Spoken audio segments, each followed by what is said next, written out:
لله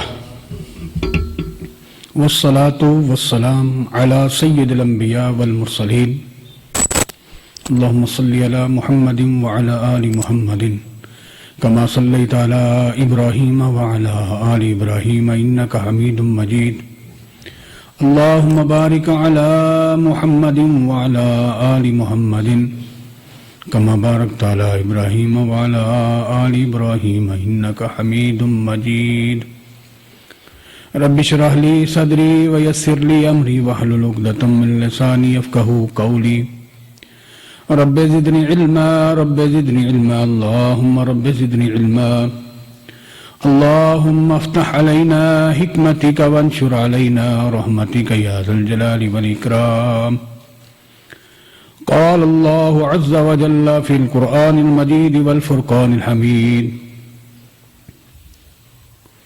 وأن المساجد لله فلا تدعوا مع الله أحدا صدق الله مولانا العظيم وصدق رسوله النبي الكريم أو كما قال ہر قسم کی حمد و ثنا، کبریائی، بڑائی، وحدانیت، الوہیت، ربوبیت اللہ ملک الملک ذوالجلال والاکرام کی ذات بالا صفات کو سزاوار، جو اکیلا اس جہان کا مالک، خالق اور رازق ہے۔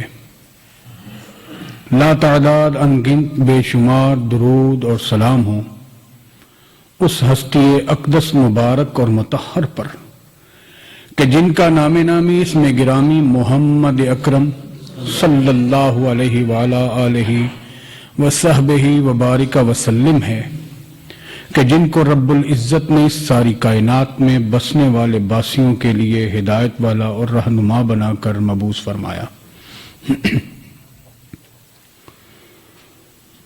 حضرات گرامی قدر،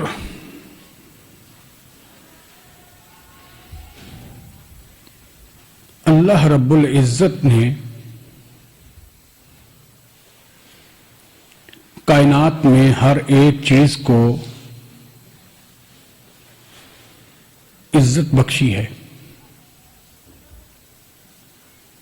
عزتوں اور ذلتوں کا مالک اللہ ہے۔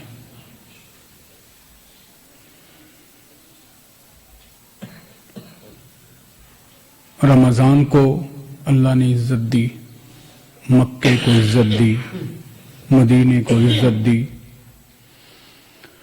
دنوں میں جمعے کو عزت دے دی، راتوں میں لیلۃ القدر کو عزت دے دی، سب کو بہترین کر کے بنا دیا۔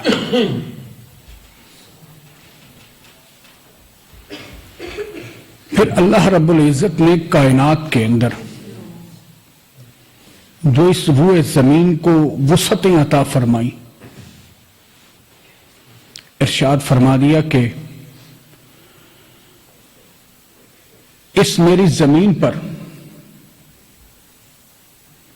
جو میرا گھر ہے نا، اللہ کا گھر، مسجد، یہ کائنات کی بہترین جگہ ہے۔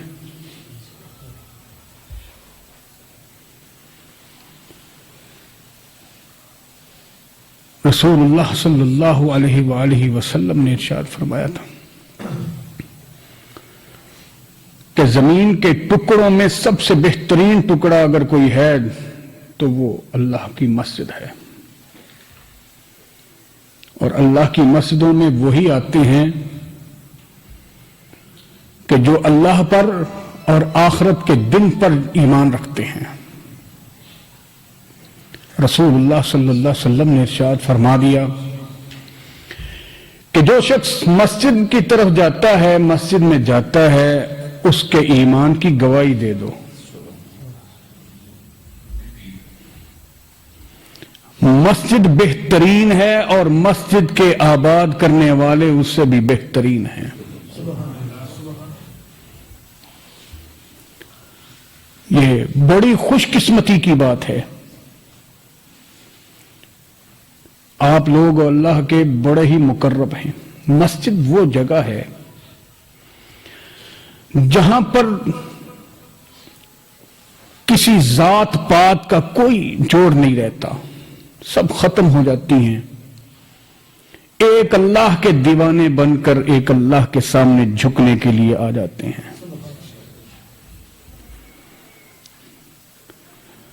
اللہ رب العزت نے اس کو ایسا مقام عطا کر دیا کہ تم میرے گھر میں آ گئے ہو، میرے سامنے سجدہ ریزیاں شروع کر دو، تم میرے سامنے سجدے کرنے شروع کرو، میں تمہیں عزتیں عطا کرنا شروع کر دوں گا۔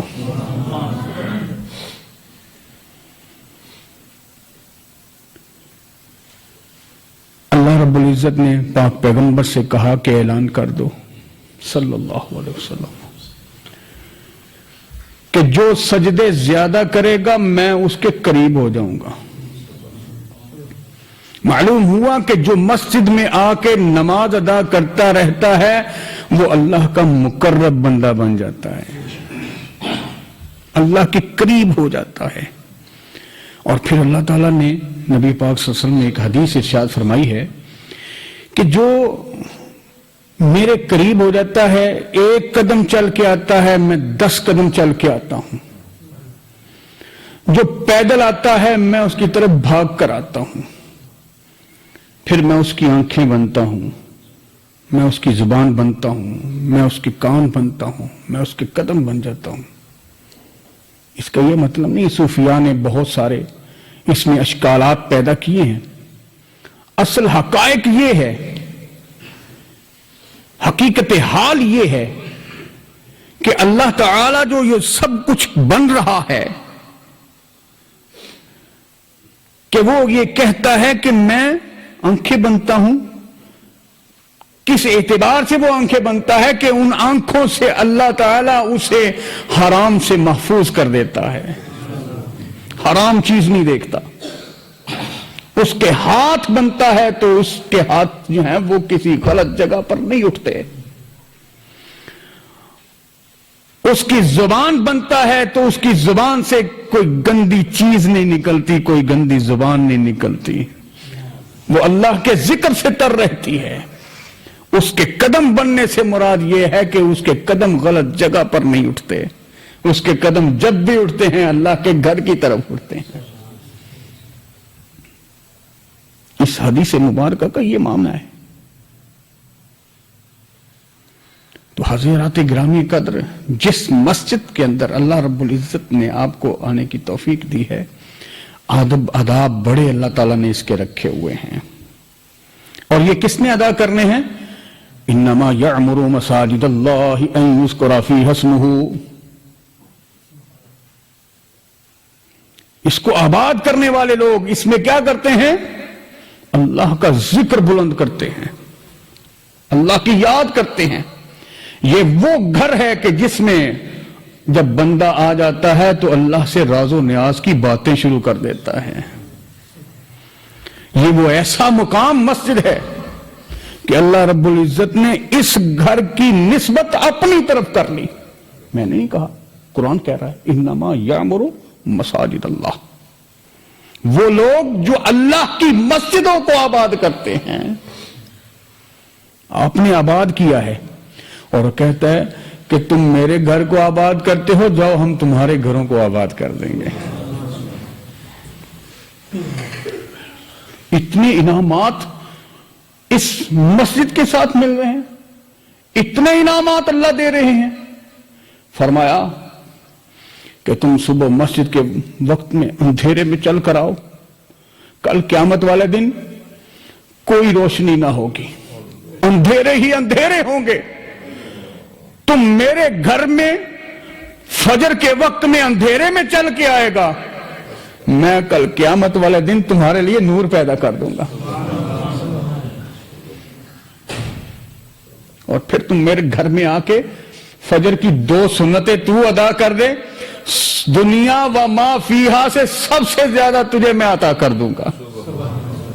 کیا ہی بات ہے، اتنے انعامات اللہ اس مسجد سے دے رہا ہے، اور ہم کیا ہیں؟ ہم غافل ہیں۔ اللہ غافل دلوں کو کچھ نہیں دیتا، وہ تو آگے ہی غافل ہو گئے ہیں۔ میں حدیث سن رہا تھا، علامہ البانی لے کر آئے ہیں، یاد رکھنا اللہ کی مسجد کو بے آباد اور ویران نہ کرنا۔ کہا کہ رسول اللہ صلی اللہ علیہ وسلم نے ارشاد فرمایا کہ قیامت کے قریب لوگ مسجدوں کو گزرگاہ بنا دیں گے، بے آباد ہوگی۔ حالانکہ کرنا کیا ہے کہ جیسے ہی تم مسجد میں داخل ہو تو 2 رکعت پڑھ کے تحیت المسجد پڑھ کے پھر بیٹھنا ہے۔ آج میں دیکھتا ہوں کہ مجھے نشانیاں قدرے قدرے نظر آتی ہیں، کوئی بادشاہی مسجد میں جا رہا ہے، کوئی فیصل مسجد میں جا رہا ہے اور گھوم پھر کر آ رہا ہے، گزرگاہ بنا لی ہے مسجد کو۔ مسجد کا کس لیے ہوتی ہے؟ اللہ کی عبادت کے لیے ہے، 5 وقت کی نماز کے لیے اللہ نے اس کو دیا ہے۔ تم اس کی خوبصورتی کے لیے جاتے ہو، ایسا نہ کرو۔ رسول اللہ صلی اللہ علیہ وسلم نے ارشاد فرمایا کہ 3 جگہوں پر ثواب کی نیت سے جانا جو ہے وہ اللہ تعالیٰ نے جائز قرار دے دیا ہے۔ وہ 3 گھر کون کون سے ہیں؟ فرمایا کہ ایک بیت اللہ ہے، اللہ کا گھر ہے۔ فرمایا کہ جس میں 1 نماز تو ادا کر دے اللہ 1,00,000 نماز کا ثواب عطا کر دیتا ہے۔ رسول کریم صلی اللہ علیہ وسلم نے ارشاد فرما دیا کہ جو میری مسجد میں نماز ادا کرے گا باقی مسجدوں سے 1000 درجے اس کی جو نماز جو ہے وہ ثواب اللہ عطا کرے، 1000 نماز کا ثواب ملتا ہے۔ پھر ارشاد فرمایا کہ تیسرا بیت المقدس ہے، مسجد اقصی ہے، وہاں پر جانا ثواب سے خالی نہیں ہوتا، وہ انبیاء کی سرزمین ہے، وہاں انبیاء مدفن ہیں۔ اور کہا کہ میری مسجد انبیاء کی مساجد میں سب سے آخری مسجد ہے۔ رسول اللہ صلی اللہ علیہ وسلم نے ارشاد فرمایا انا خاتم النبیین، میں آخری نبی ہوں اور یہ آخری مسجد ہے۔ وَأَنْتُمْ آخِرُونَ، اور تم آخری امت۔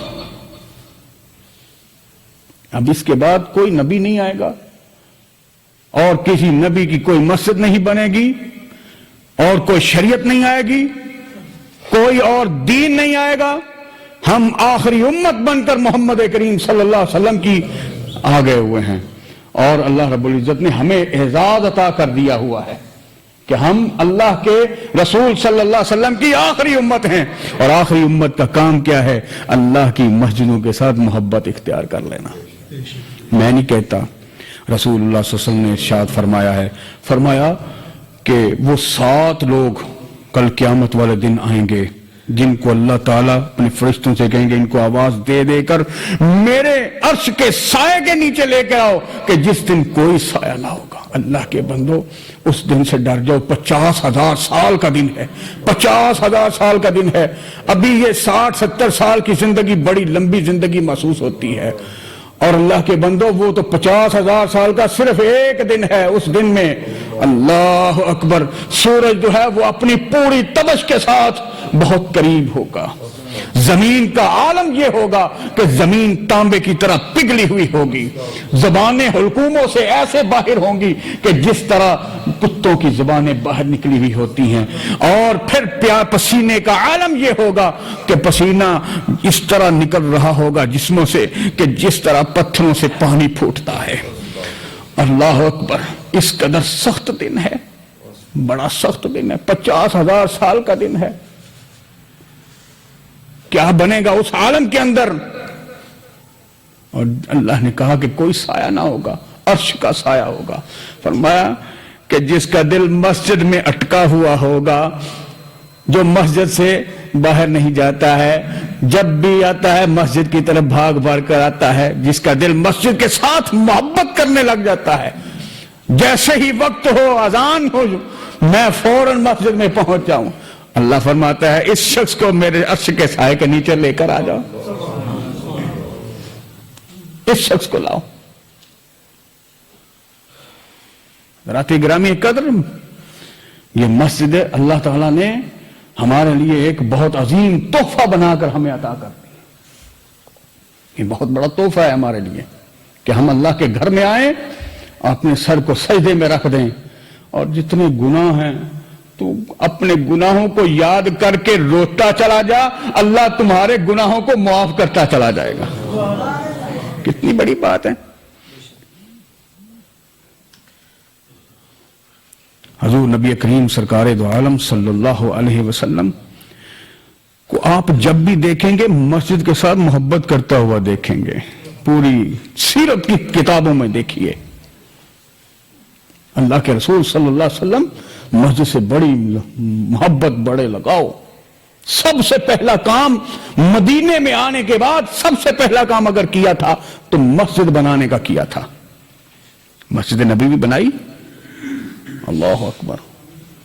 اور پھر اللہ تعالیٰ نے ارشاد فرمایا ہے کہ جو اللہ کا گھر بناتا ہے، من بنا للہ مسجدا بن اللہ لہ بیتا فی الجنہ.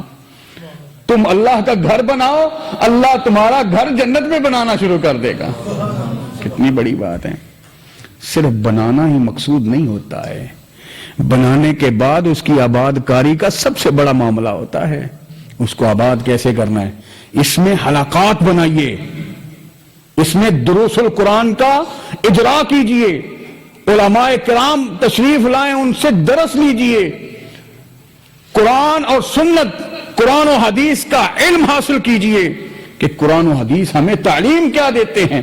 یہاں پر یہ ایک بات یاد رکھنے والی ہے، یہ علماء ہی ہیں کہ جن علماء کی قدر اللہ رب العزت کرتا ہے، اور اس نے اپنے بندوں کو بھی یہ بات سمجھا دی ہے کہ یہ وہ اہل علم ہیں کہ اگر ان کی قدر کرو گے تو اللہ رب العزت کل قیامت والے دن تمہارے لیے اس کا اجر دگنا فرما دیں گے.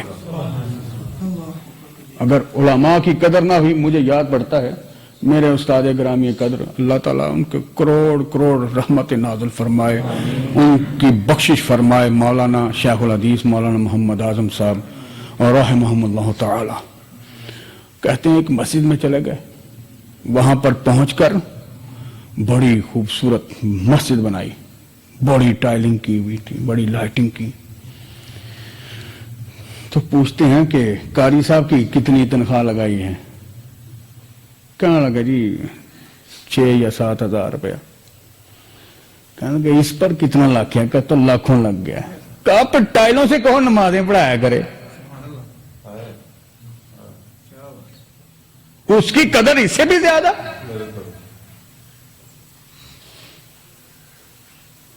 اور جب تک تناور درخت کو تم پانی نہیں لگاؤ گے تمہیں پھل کیسے ملے گا؟ اس لیے اہل علم کی قدر کرنا سیکھنا پڑے گا، اور یہ مسجد تمہیں سکھائے گی کہ تم نے اپنے اہل علم کی محبت کیسے اختیار کرنی ہے. یہ ہوں گے، یہ پھول ہوں گے، یہ پھول کھلے ہوئے ہوں گے تو تمہیں خوشبو آئے گی، تمہیں باغ و بہار محسوس ہوگی. یہ نہیں ہوں گے تو یہ سب کچھ سونا ہو جائے گا، ویران اور برباد ہو جائے گا.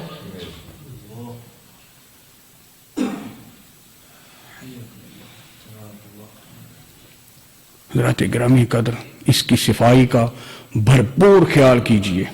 اس کی صفائی ستھرائی یہ ایک عظیم مسئلہ ہے. رسول اللہ صلی اللہ علیہ وسلم کی زندگی میں مسجد نبوی میں ایک کالی سی عورت بجنگ، وہ آتی رات کو اور آ کر مسجد کی صفائی کر کے جاتی، مسجد کی صفائی کرتی. کچھ دن نہ آئی، رسول کریم سرکار دو عالم صلی اللہ علیہ وسلم نے استفسار کیا، پوچھا صحابہ کرام سے کہ وہ عورت نہیں آئی صفائی کرنے والی؟ یا رسول اللہ صلی اللہ علیہ وسلم وہ تو فوت ہو گئی ہے. فرمایا تم نے مجھے اطلاع کیوں نہیں دی، مجھے بتایا کیوں نہیں؟ کہا آپ آرام فرما رہے تھے، ہم نے جنازہ پڑھ کے اس کو دفن کر دیا ہے. اہمیت دیکھی، میں اب اہمیت جتانے لگا ہوں. کہا رسول اللہ صلی اللہ علیہ وسلم نے مجھے اس کی قبر پر لے کر چلو. پھر اس کی قبر پر چلے گئے. پھر کیا کیا؟ وہاں جنازہ پڑھایا اس عورت کا، وہاں دوبارہ جنازہ پڑھایا رسول اللہ صلی اللہ علیہ وسلم نے، اور تمہیں بتا دیا کہ اللہ کے نزدیک اس صفائی کرنے والی کی کتنی اہمیت ہے. ایک آدمی آ گیا پیشاب کرنے لگ گیا مسجد کے صحن میں پیشاب. صحابہ کرام رضوان اللہ علیہم اجمعین تل ملائے اٹھنے کے لیے. رسول کریم صلی اللہ علیہ وسلم نے فوراً اشارے کے ساتھ کہا بیٹھ جاؤ, اسے اپنی حاجت کو اب پورا کر لینے دو. کیسی پیاری تعلیم ہے رسول اللہ صلی اللہ علیہ وسلم کی. جب وہ حاجت پوری کر لی, جو صحابہ کرام اٹھنے لگے تھے, کہا کہ اب تم اٹھو اور جاؤ جا کر ڈول پانی کا لو, اس پر بہا دو. اس سے نہیں کہا. تعلیم کا محور دیکھیے کیسا ہے, کس انداز سے تعلیم فرما دی کہ اس کو تکلیف نہیں دینی نا. وہ ابھی تو مائل نہیں ہوا ہے, ابھی تو اسلام کی طرف آیا بھی نہیں ہے, اور اگر ہم اس کو ابھی سے جھڑکیاں دینا شروع کر دیں گے تو وہ ہمارے نزدیک کب آئے گا. پھر کیسی تعلیم دے کر ان کو اپنے پاس کر لیا. رسول اللہ صلی اللہ علیہ وسلم نے اس کو پھر پاس کیا, کہا میرے بھائی میرے پاس آؤ. کہا یہ اللہ کا گھر ہے, یہ اللہ کا گھر ہے, یہ عبادت کے لیے ہے, یہ پیشاب کے لیے نہیں ہے. اس کے دل میں ایسے رسول اللہ گھر کر گئے کہ میں نے تو کائنات میں ایسا استاد کبھی دیکھا ہی نہیں ہے کہ اتنی میٹھی زبان سے مجھ کو سمجھا دیا. میں سمجھتا ہوں کہ جس کو اس انداز سے سمجھا آ گئی ہوگی تو وہ کائنات میں کبھی غلط بات نہیں کر سکتا ہے. مسجد کی صفائی, ایک سے ابھی دیکھا تو وہ اپنا سینڈ جو تھا نا وہ اس نے دیوار کے ساتھ لگا دیا. اللہ کے رسول نے منع فرما دیا, کہا نا یہ اپنے ناک کا مواد ادھر مت لگاؤ, مسجد کے ساتھ ایسا کام نہیں کرنا. گندگی خاص طور پر جمعے کے دن اتنی صفائی کرنی, خوشبو لگاؤ, مسجد کی صفائی اور ستھرائی کا اہتمام کرو. حضرت عثمان غنی رضی اللہ تعالی عنہ اپنے زمانے کے اندر پھر روشنی کا انتظام کیا, مسجد کو وسعت عطا کی, اور پھر اس کی صفیں سیدھی کروائیں, سب کچھ معاملات کیے. حضرت عثمان غنی رضی اللہ تعالیٰ عنہ. اللہ نے ہمیں بھی موقع عطا کیا ہے تو ہمیں اس موقع کو جو چھنوانا نہیں چاہیے. ہمیں اللہ تعالیٰ خدمت کا موقع دے رہا ہے. کوئی کسی کو آ کر نہ یہ کہے قاری صاحب نے یا صفائی نہیں کی ہے. قاری صاحب کیا ہیں, وہ بھی تیری طرح انسان ہیں, وہ بھی تیری ہی طرح کے کام کرنے والے ہیں. اگر انہوں نے صفائی نہیں کی تو آ کے جھڑکی کیوں دیتا ہے؟ تو آ کے اللہ کا گھر صاف کرنا شروع کر دے, اللہ تجھے عزتیں دینا شروع کر دے گا. میں عزت کی دو ہی بات کر رہا ہوں. رسول اللہ طبرانی کی حدیث ہے, نبی پاک سرکار دو عالم صلی اللہ علیہ وسلم نے ارشاد فرمایا, خوشخبری سنا دی نا, خوشخبری سنا رہے ہیں. کیا خوشخبری سنائی؟ طبرانی کی حدیث. فرمایا کہ جو شخص مسجد کی صفائی کرتا ہے, کوڑا کرکٹ اٹھاتا ہے, اللہ رب العزت کل جنت میں اسے ایک حور عطا فرما دیں گے. اور یہ اس نے کیا کیا ہے؟ طبرانی کی حدیث کے الفاظ, فرمایا کہ یہ جو کوڑا کرکٹ اٹھایا ہے یہ اس حور کا حق مہر ادا کر رہا ہے. میں پڑھ کے تو حیران رہ گیا کہ یار ہم تو اتنے غفلت کا شکار ہیں. اقترب للناس حسابهم وهم فی غفلۃ معرضون. لوگوں کا حساب قریب آ چکا ہے اور لوگ غفلت میں منہ پھیرے ہوئے ہیں. غفلت چھوڑ دو, اس مسجد کے ساتھ اللہ کے ساتھ محبت اختیار کرنا شروع کر دو. اور یہی وہ مساجد ہیں کہ جہاں تم آؤ گے تو اللہ رب العزت تمہیں جنتیں عطا کر دیں گے. کہا کہ تم 5 وقت میری نماز کے لیے آؤ, میں کل جنت میں تمہیں مہمانیاں عطا کر دوں گا.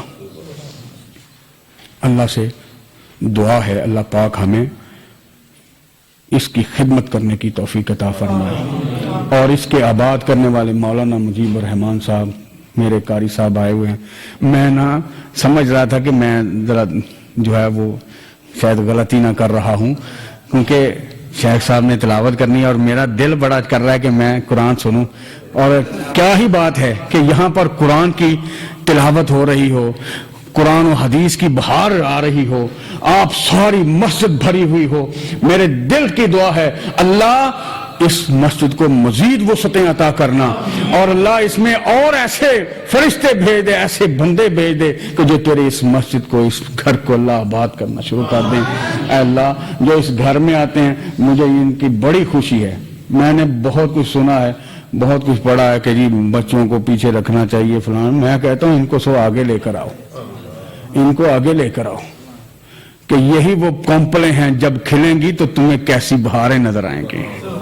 اللہ پاک توفیق عطا فرمائے۔ حضرت الشیخ فضیلت الشیخ جناب قاری المقری نعمان جعفر صاحب انشاءاللہ تلاوت قرآن پر۔ ماشاءاللہ شیخ آصف سہیل صاحب